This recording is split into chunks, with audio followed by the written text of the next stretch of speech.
അളിയനും മച്ചമ്പിയുമൊക്കെയായി പിണറായി തിരികെ കയറ്റിയവരുടെ സകല കണക്കും പുറത്തു വരുമ്പോൾ അക്ഷരാർത്ഥത്തിൽ കേരളം ഞെട്ടുകയാണ്. LDFന്റെ കീഴിൽ പ്രവർത്തിക്കുന്ന കാന്റീൻ തൊഴിലാളിക്ക് പോലും ശമ്പളം കൊടുക്കുന്നത് PSC ആണ് എന്ന ഗുരുതര അട്ടിമറിയുടെ ചുരുളുകളാണ് ഓരോ ദിവസവും അഴിഞ്ഞു വീഴുന്നത്.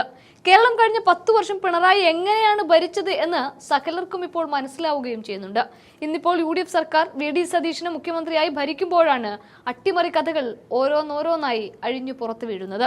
ലക്ഷക്കണക്കിന് സാധാരണക്കാരായ ഉദ്യോഗാർത്ഥികൾ തങ്ങളുടെ ജീവിതവും സ്വപ്നങ്ങളും പണയം വെച്ച് രാപ്പകലില്ലാതെ പുസ്തകങ്ങൾക്ക് മുന്നിൽ ഇരുന്ന് പഠിച്ച് റാങ്ക് പട്ടികയിൽ ഇടം പിടിച്ച് പ്രതീക്ഷയോടെ കാത്തിരിക്കുമ്പോഴാണ് പിൻവാതിൽ വഴി സ്വന്തക്കാരെ തിരികെ കയറ്റുന്ന ഈ വലിയ അഴിമതി മാമാങ്കത്തിന്റെ തെളിവുകൾ ഓരോന്നായി പുറത്തു വരുന്നത്. ഒരു ഉദ്യോഗാർത്ഥി എത്രയൊക്കെ കഠിനാധ്വാനം ചെയ്താലും ഭരണ അധികാരത്തിന്റെ തണലിൽ ജനങ്ങളുടെ കണ്ണിൽ പൊടിയിട്ട് എങ്ങനെയാണ് സ്വന്തക്കാരെയും ബന്ധുക്കളെയും തസ്തികളിൽ നിയമിച്ചത് എന്നതിന്റെ കൃത്യമായ വിവരങ്ങളാണ് ഇപ്പോൾ ചർച്ചയായി മാറുന്നത്. ഏറ്റവും സുതാര്യമായി നടക്കേണ്ട തസ്തികകളിലേക്ക് വ്യക്തമായ പൊതുറാങ്ക് പട്ടികയിൽ നിലവിലുണ്ടായിട്ടും അർഹരായ ഉദ്യോഗാർത്ഥികളെ മുഴുവൻ വിഡ്ഢികളാക്കിക്കൊണ്ടാണ് ഈ അണിയറ നാടകങ്ങൾ അരങ്ങേറുന്നത്. 9 വർഷത്തോളമായി തുടരുന്ന ഈ ക്രമക്കേടിൽ 10 ഓഫീസ് അറ്റൻഡർ തസ്തികകളിൽ പ്രത്യേക മാനദണ്ഡങ്ങൾ ഒന്നുമില്ലാതെ വെറും കരാർ നിയമനങ്ങളാക്കി മാറ്റി വേണ്ടപ്പെട്ടവർക്ക് വീതം വെച്ചു നൽകുകയായിരുന്നു. ഇതിൽ നിയമനം നേടിയവരുടെ രാഷ്ട്രീയ ഉദ്യോഗസ്ഥ ബന്ധങ്ങൾ പരിശോധിക്കുമ്പോഴാണ് അധികാര ദുർവിനിയോഗത്തിന്റെ ആഴം വ്യക്തമാകുന്നത്. മുൻ മുഖ്യമന്ത്രി പിണറായി വിജയൻ അധികാരത്തിൽ ഇരുന്നപ്പോൾ അദ്ദേഹത്തിന്റെ നിഴലായി കൂടെയുണ്ടായിരുന്ന മുൻ ഗൺമാന്റെ ഭാര്യ സഹോദരനാണ് ഈ പിൻവാതിൽ വഴി ജോലി ലഭിച്ചവരിൽ ഒരാൾ.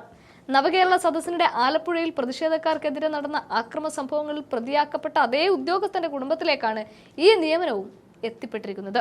ഇതോടൊപ്പം ഈ സംവിധാനത്തിന്റെ തലപ്പത്തിരിക്കുന്ന പ്രധാന വ്യക്തിയുടെ ഔദ്യോഗിക ഡ്രൈവറുടെ ഭാര്യയും യാതൊരു തടസ്സവുമില്ലാതെ ഇതേ വഴിയിലൂടെ ജോലിയിൽ പ്രവേശിച്ചു കഴിഞ്ഞു. ഇവിടെയും തീരുന്നില്ല.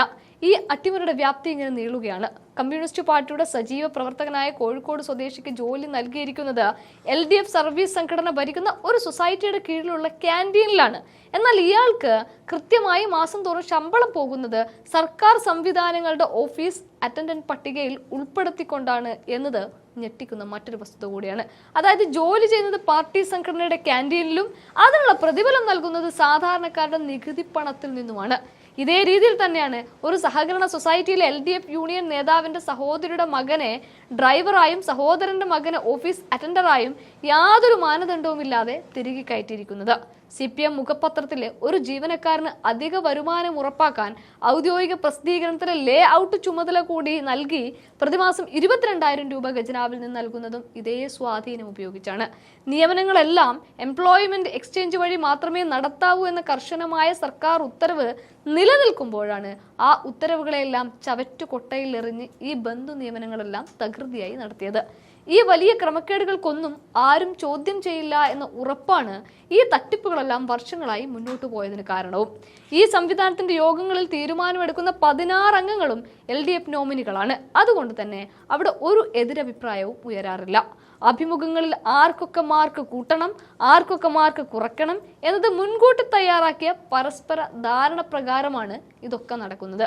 മുൻപ് ഇതിനെതിരെ ആരെങ്കിലും ശബ്ദമുയർത്തിയാൽ അവർ ഒതുക്കാൻ പ്രത്യേക അജണ്ടകൾ തന്നെ അണിയറയിൽ ഉണ്ടായിരുന്നു എന്നതാണ് ഇപ്പോൾ പുറത്തു വരുന്നത്.